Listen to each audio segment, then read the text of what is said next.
बड़ा फैसला, बहुत बड़ा फैसला, इतना बड़ा फैसला, इतना बड़ा नहीं नहीं, इससे भी बड़ा। किसका फैसला? कौन सा फैसला शेखर? अरे चुनाव आयोग का फैसला बंदरू, चुनाव आयोग का। चुनाव आयोग ने अब रोड शो और व्हीकल रैली पर बैन लगा दिया है। जब 4 राज्यों में चुनाव खत्म हो गया है और 5वें राज्य यानी पश्चिम बंगाल में भी सिर्फ 2 चरण का चुनाव बाकी है, तब जाके बैन लगाया। जय श्री राम, जय बांग्ला, जय बांग्ला। ओ आदरणीय दीदी, ये क्या है? ये क्या है? जय श्री राम।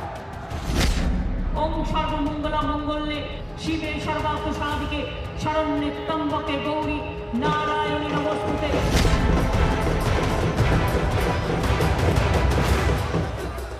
यानी जब पूरा शो ही लगभग खत्म हो गया है, तब रोड शो पे बैन लगाया गया है। आयोग ने कहा है कि अब हमारे नेतागण सिर्फ 500 लोगों के जनसभा कर सकते हैं, यानी कि छुटकू जनसभा। चुनाव आयोग भी शायद मानता है कि चुनाव मतलब रैली। रैली तो होनी ही चाहिए, 5 लाख की नहीं तो 500 की ही सही, लेकिन रैली जरूर होनी चाहिए। और पता है मैं क्या सोचता हूं बंदरू? क्या शेखर? यही कि कोरोना तो आज है, कल नहीं होगा। तो क्या कोरोना की वजह से हम अपनी परंपरा को भूल जाएं, अपने कल्चर को भूल जाएं? परंपरा, प्रतिष्ठा, अनुशासन। दुनिया भी हम पे कैसे थू थू करेगी कि देखो हिंदुस्तान में इलेक्शन हो रहा है, वो भी बिना रैली के। भीड़ न सही, सिंबॉलिक भीड़ तो चाहिए ना। देश में इतना कुछ सिंबॉलिक होता है तो रैली सिंबॉलिक क्यों नहीं हो सकती? 500 की टोकन रैली ही सही, लेकिन रैली होनी चाहिए। ये तो खैर मजाक हो गया। ऑन अ सीरियस नोट, हमारे ये अफसर लोग खुद कोई फैसला क्यों नहीं करते? जब तक अदालत न कहे तब तक हाथ और पैर दोनों धरकर बैठे रहते हैं। आप किसकी बात कर रहे हो शेखर? चुनाव आयोग के अधिकारियों की ही बात कर रहा हूं।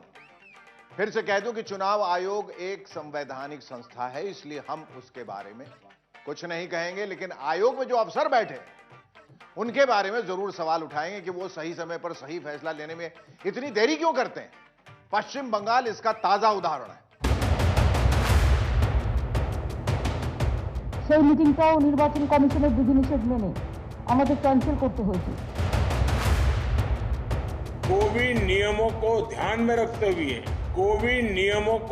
में रखते हुए सभा की बड़ी जोर शोर से तैयारी की थी। परिस्थितिवश मेरा बंगाल आना आज संभव नहीं है। সেন্ট্রাল গভর্নমেন্টের পুরো নেগলিজেন্সের জন্য আজকে ভারতবর্ষে কোভিডের এই পরিস্থিতি হয়েছে। कोरोना के कारण सभा की संख्या भी सीमित है। मोटे मोटे तौर पर देखा जाए तो रोड शो और व्हीकल रैली पर बैन लगाना एक अच्छा फैसला है और हम इसका स्वागत करते हैं, लेकिन यह फैसला आयोग ने खुद नहीं लिया है। जब कलकत्ता हाई कोर्ट ने उसे कोई ठोस कदम उठाने के लिए कड़ाई से कहा, तब जाके कड़े फैसले का यह कड़वा घूंट उसे पीना पड़ा। नहीं तो वो तो गुडी गुडी फैसला करने वाला नींबू पानी पी रहे थे। अरे तू हंस रहा है बंदरू, मैं ठीक बोल रहा हूं। ऐसे ही हैं हमारे चुनाव आयोग के अफसर। वो चाहते तो खुद यह फैसला कई दिनों पहले कर सकते थे, लेकिन नहीं किया। आंखों पर काला चश्मा चढ़ाए बैठे रहे। हालांकि आयोग के कई अफसरों के बारे में भी यह खबर आ चुकी है कि वो कोरोना संक्रमित हो चुके हैं, फिर भी वो सचेत नहीं हुए। चुनावी रैलियों के दौरान लोग कोरोना गाइडलाइंस की धज्जियां उड़ाते रहे, ये सबने देखा। आप लोग फिर से देख लीजिए। ताली दाओ, ताली ताली, मायेদের ताली दाओ বোনেদের জন্য, মায়েদের উলুধ্বনি। ममता दीदी, आपका टाइम समाप्त हो गया। हम लड़ेंगे, हम जीतेंगे, हम जीतेंगे। 2 मई को आपकी विदाई निश्चित है। और जो हमसे टकराएगा और चूर चूर हो जाएगा।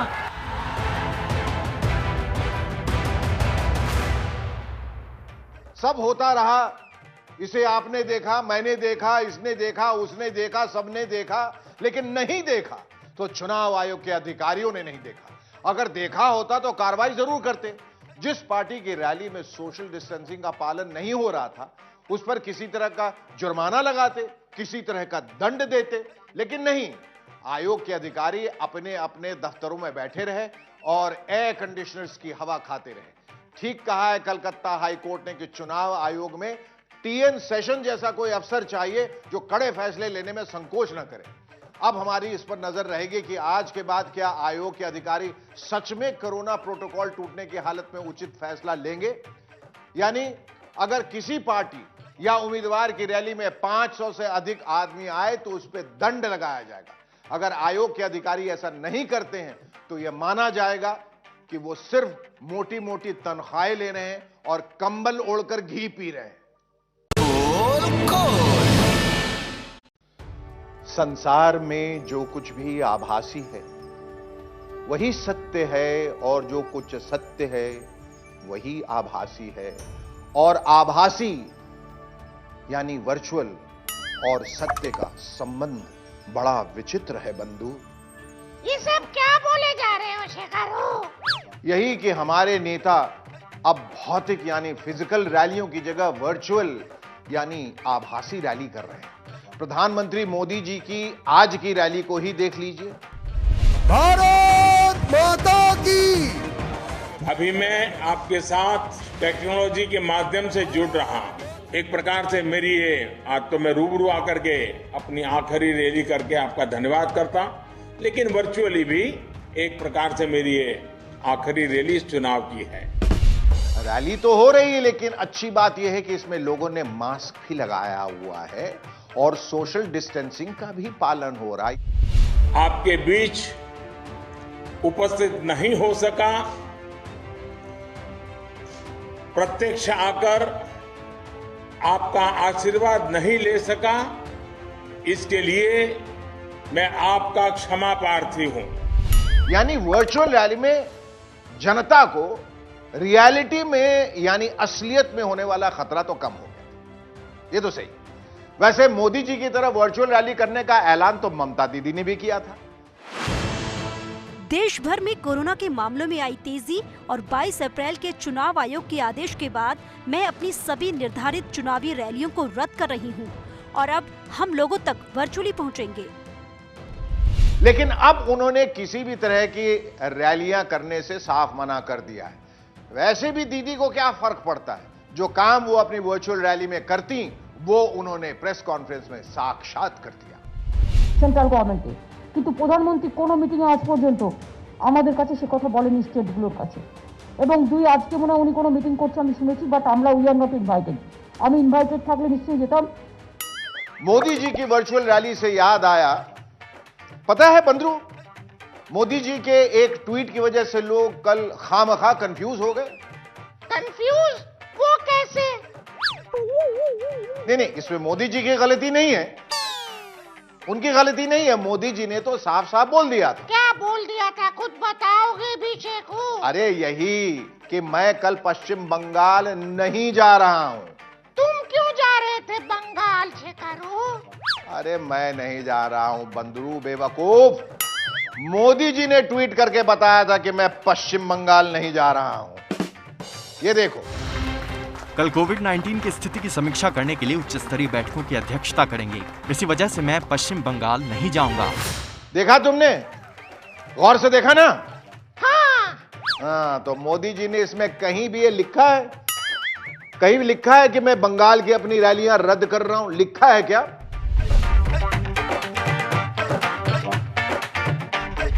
लोगों ने खामखा ये समझ लिया कि मोदी जी रैली रद्द कर रहे हैं। भाई, लोगों को यह भी सोचना चाहिए ना कि बिना बंगाल जाए भी तो रैली हो सकती है, घर बैठे बैठे वर्चुअल रैली। शिक्षा और शिल्प, इन दोनों पर फोकस करके ही सोनार बांग्ला का निर्माण संभव है। रैलियों को रद्द करना इतना आसान नहीं होता बंधु, मेरा मतलब है बंदरू। रैलियां तो हमारे इलेक्शन का अभिन्न अंग है, चाहे वो वर्चुअल रैली हो या रियल रैली। तो दोनों को एक दूसरे से हम जुदा कैसे कर सकते हैं भला? यही बात है जो बीजेपी के नेताओं के बारे में मुझे अच्छी लगती है। कौन सी बात शेखर? यही कि वो हर हालत में चुनाव लड़ने के लिए तैयार रहते हैं और उसकी तैयारी करते हैं, चाहे हारी हो, बीमारी हो, महामारी हो। बीजेपी वाले हमेशा चुनाव आकांक्षी रहते हैं। देश में कुछ भी हो जाए, वो चुनाव से कम कुछ नहीं चाहते। ये दिल मांगे मोर चुनाव वाली हालत रहती है उनकी।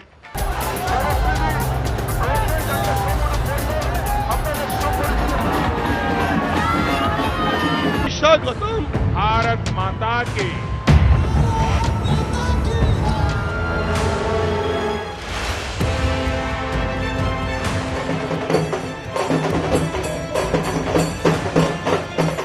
वो तो अच्छा हुआ कि प्रधानमंत्री नरेंद्र मोदी जी ने खुद पश्चिम बंगाल में चुनावी जनसभा करने से मना कर दिया, नहीं तो पश्चिम बंगाल बीजेपी के नेता रैली पे रैली किए जा रहे थे, रैली पे रैली किए जा रहे थे।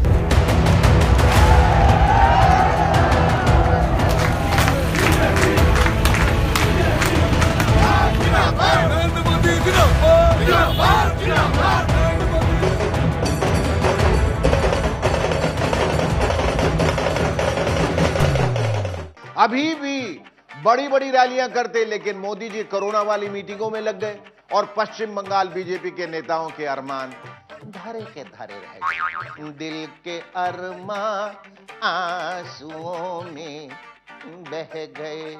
देश में कोरोना जिस तरह से फैल रहा है, उससे हर पार्टी के नेताओं और कार्यकर्ताओं में दहशत है, लेकिन बीजेपी के नेतागण कुछ और ही सोचते हैं। उनको लगता है कि चुनावी रैलियों से कोरोना नहीं फैलता।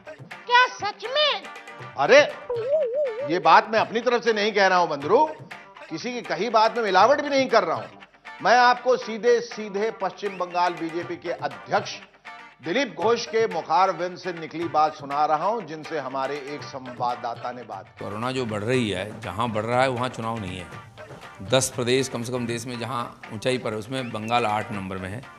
तो चुनाव अगर कारण होता बढ़ने का तो आज महामारी हो जाता है यहाँ। और जो 3 प्रदेश सबसे आगे है, दिल्ली, महाराष्ट्र, छत्तीसगढ़, वहाँ चुनाव भी नहीं है, वहाँ सभा भी नहीं है। इसलिए इसका कारण क्या है बढ़ने का, उसका खोजबीन हो। दिलीप मोशाय, दिलीप मोशाय, कोरोना कैसे होता है या कैसे बढ़ रहा है ये सबको पता है।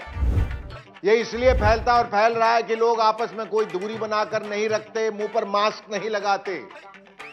ये बात प्रधानमंत्री जी भी कई बार बोल चुके हैं और हमारे अमिताभ बच्चन जी तो रोज लाखों करोड़ों बार कहते हैं। यानी हर शख्स के मोबाइल पर उनका कोरोना वाला स्लोगन सुनाई पड़ता है। जितनी बार कॉल कीजिए, बच्चन साहब की चेतावनी सुनाई पड़ती है। लेकिन दिलीप जी आप तो दूसरा ही राग अलाप रहे हैं।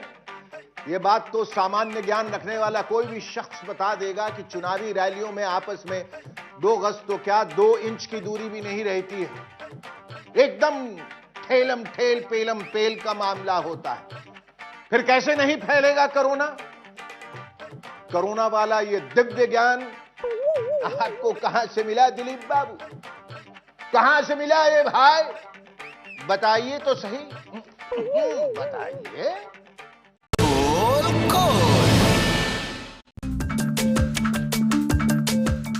फ्री फ्री फ्री, ले लो ले लो ले लो फ्री। बंगाल जीत के साथ वैक्सीन फ्री, बंगाल जीत के साथ वैक्सीन फ्री। ये क्या फ्री फ्री कर रहे हो शेखर? अरे कोरोना की वैक्सीन फ्री में मिल रही है, मजाक है क्या? कोरोना के वापस आते ही उसके साथ फ्री वैक्सीन की पॉलिटिक्स भी वापस आ गई है बंदरू। वैक्सीन पॉलिटिक्स मतलब बीजेपी के बंगाल इकाई ने ऐलान किया है कि चुनाव जीतते ही हम सबको कोरोना की वैक्सीन फ्री में लगाएंगे। पश्चिम बंगाल में बीजेपी की सरकार आते ही कोरोना वैक्सीन सबको फ्री में दी जाएगी। ये कमाल है ना? जहां भी चुनाव होते हैं वहीं पे वैक्सीन फ्री में बंटने लगती है। जी, पहले बिहार में मिल रही थी, अब तक तो वो मिली या नहीं ये तो नहीं पता, लेकिन अब वो बंगाल में भी फ्री मिलने वाली है। वैसे आप सबको बता दूं कि फ्री वैक्सीन वाली ये डिमांड खुद ममता दीदी ने की। सुनिए दीदी ने क्या कहा। केंद्रीय सरकारेर काছে টাকা কম আছে, সব ব্যাংকের টাকা গচ্ছিত আছে, রিজার্ভ ব্যাংকের টাকা গচ্ছিত আছে, পিএম কেয়ারের টাকা গেল কোথায়? সেই সব টাকাগুলো পড়ে আছে। ওই টাকা দিয়ে এতদিন ভ্যাকসিন দিয়ে দিলে আজকে আর কোভিড হতো না। और ममता दीदी ने खुद यह ऐलान भी कर दिया कि 5 मई के बाद 18 साल से ऊपर के सभी लोगों को फ्री में वैक्सीन लगाई जाएगी। ইলেকশনের রেজাল্ট বেরিয়ে যাওয়ার পর আমরা ইউনিভার্সাল ভ্যাকসিন দেবো। 18 বছর থেকে যে চাইবে সেই পাবে, সম্পূর্ণ বিনা পয়সায় সরকার থেকে আমরা ভ্যাকসিনটা কিনে দেবো। वैसे ही अगर बंगाल में बीजेपी या टीएमसी में से कोई भी नहीं जीती तो वैसे इसके चांसेस हैं तो ना के बराबर ही, लेकिन फिर भी फर्ज कीजिए अगर नहीं जीती तो क्या बंगाल वालों को फ्री में वैक्सीन नहीं मिलेगी? तो फिर क्या मिलेगा? सोचिए सोचिए। ये अपने दिल्ली वाले मुख्यमंत्री अरविंद केजरीवाल जी, वो क्या हैं? वो हैं क्या? मतलब ज्ञानवान हैं, चतुर सुजान है, एकदम अनजान है, या कुछ और है? क्या है? कोई बताएगा भाई, कोई बताएगा वो हैं क्या? अरे क्या हो गया शेखरू? अरे बहुत कुछ हो गया। बंदरू तो पूछ रहा है क्या हो गया? बहुत कुछ हो गया। ऐसी बात हो गई जिसे देखकर तुम भी यही कहोगे कि ये केजरीवाल जी हैं क्या? इन हाउस मीटिंग को लाइव टेलीकास्ट करना उचित नहीं है। अगर सर मेरी तरफ से कोई गुस्ताखी हुई है, मैंने कुछ कठोर बोल दिया, मेरे आचरण में कोई गलती है, तो उसके लिए मैं माफ़ी चाहता हूँ। ये हमारी जो परंपरा है, हमारे जो प्रोटोकॉल है, उसके बहुत खिलाफ हो रहा है। ठीक है सर, इसका ध्यान रखिएगा आगे से।